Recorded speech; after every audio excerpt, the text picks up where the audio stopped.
Please join me in welcoming this year's commencement speaker, Nancy Evans.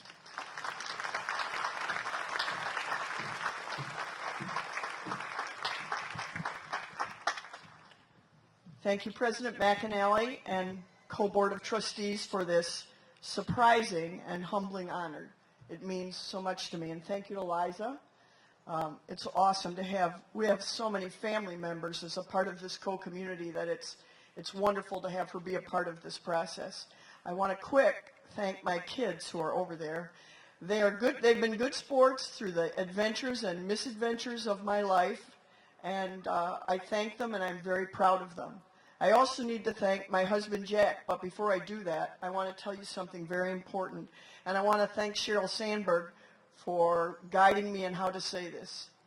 If, in fact, you choose to take a partner on your journey through life, you be sure and find someone who will root for you, who will celebrate your successes and have your back in the bad times, and you do the same for them. I cannot stress the importance of that. And I just want to thank the man who's been my partner, my husband, and we've had that deal for a long time. Thank you, Jack.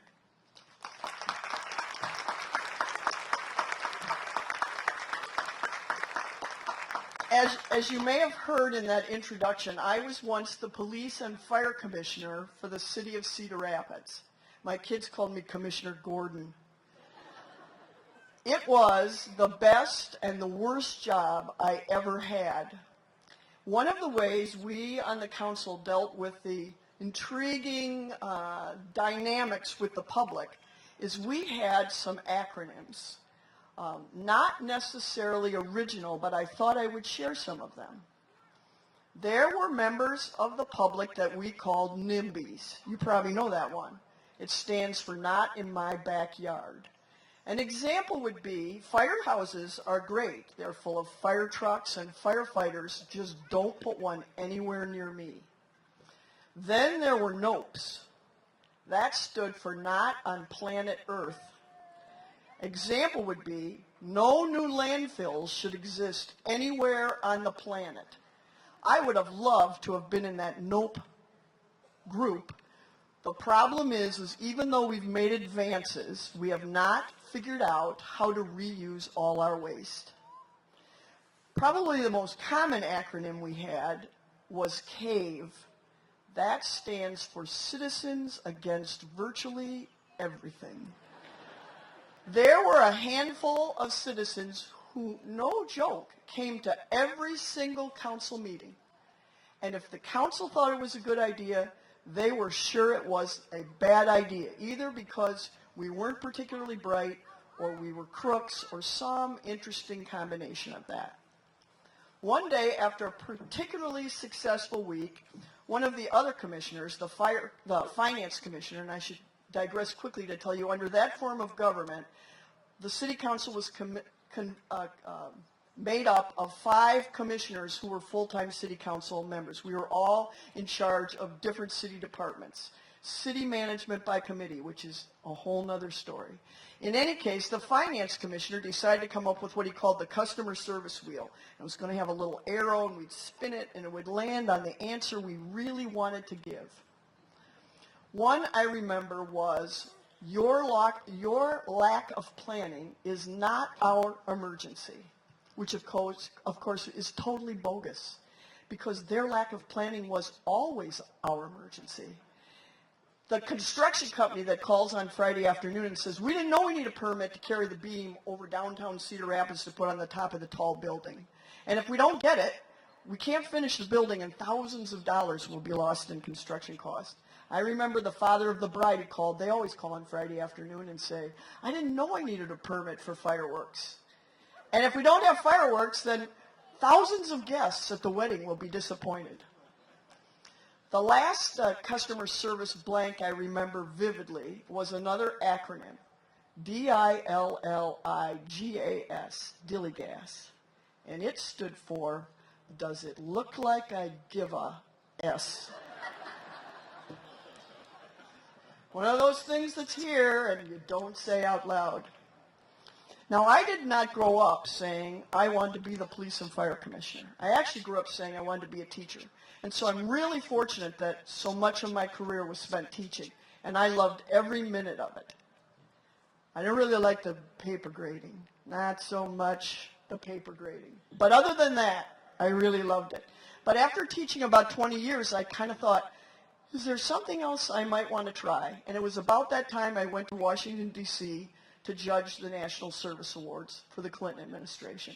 And I got this big packet of nominees, and I studied up, and I went to Washington, and we spent a day judging, and we only gave out maybe 4 or 5 awards to incredible people. And that night we had a dinner, and I'm seated next to a young Hispanic woman. Her name was Rose Espinoza. And she says to me, how do you happen to be on this panel of judges? So I tell her how I think I got there.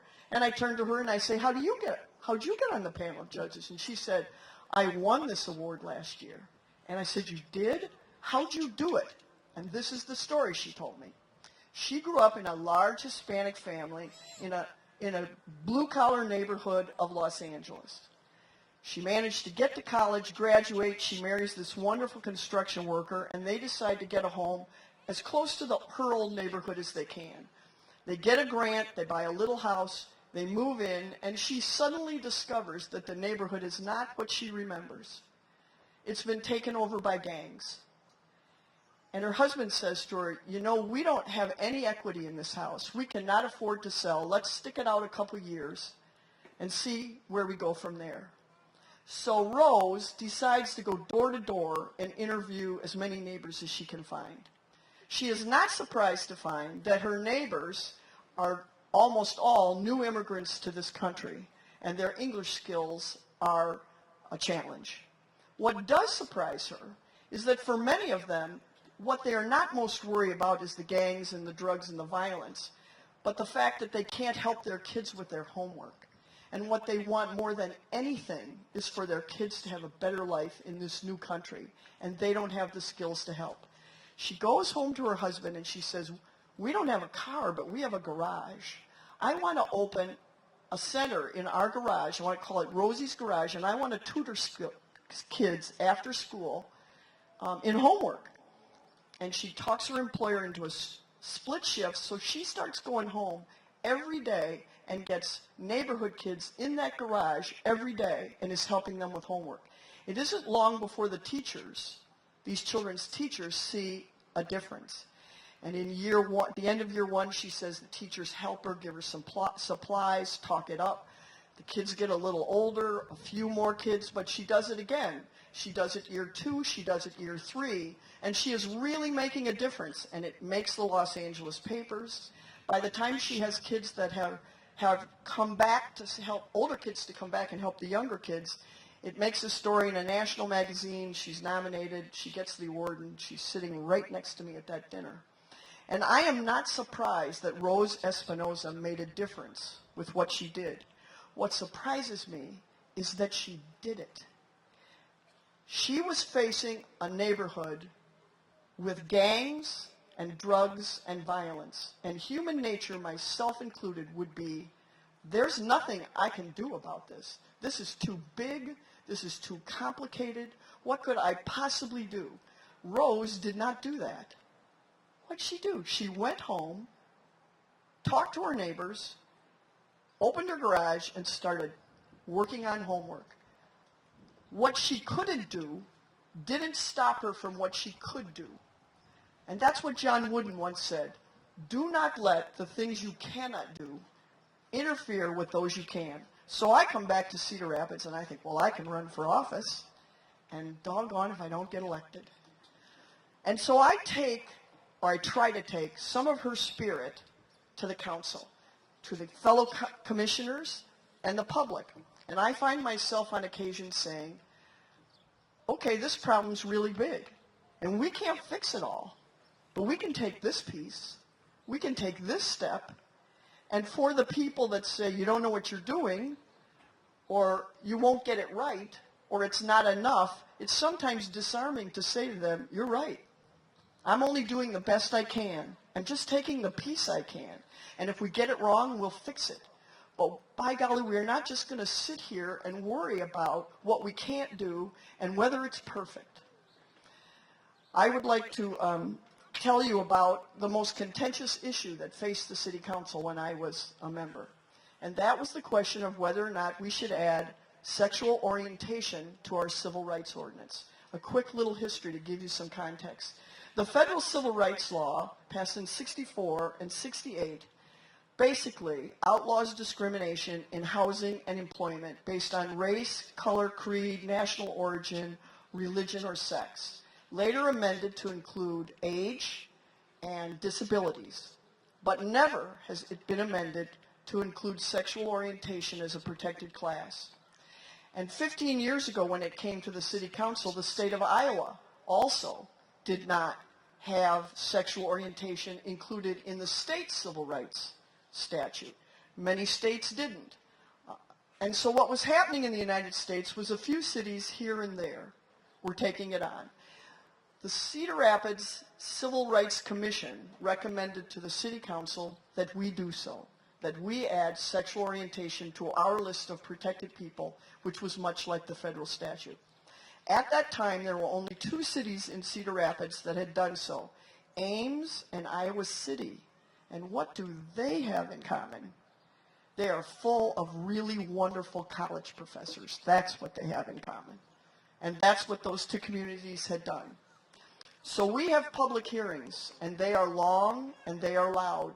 And there are people on both sides of this issue, people who really care. And this is the other thing I hear. If your goal is to change the hearts and minds of people, this is not the way to go about it.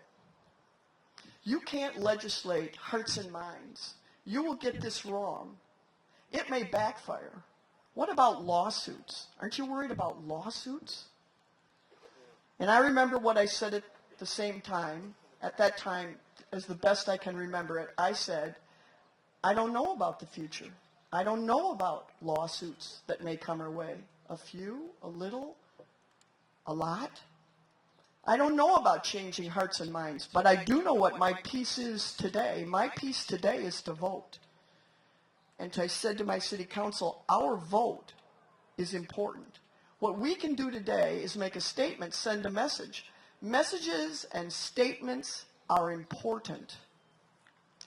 A no vote is a message. A yes vote says that Cedar Rapids, this community, is going to strive, is going to intend that in the areas of housing and whether you can get a job and whether you can find a home, this community intends to be inclusive and welcoming. The vote was 3-2. We added sexual orientation, and we became the 3rd city in Cedar Rapids. It's the 3rd city in the state of Iowa to do so, 8 years before the state of Iowa did. But I will tell you that in 2007, Iowa joined, now my research is over 20 states that have included sexual orientation in their state statutes. Now, just in case you think my life is always gumdrops and roses, and as Charlie Washeen would say, winning, the next time I ran for office, which was for my 3rd term, it was the 2nd time I ran for re-election, I was defeated. I like to call it getting fired on television, because that's how it felt. And it wasn't being fired by a guy with a really ugly comb over.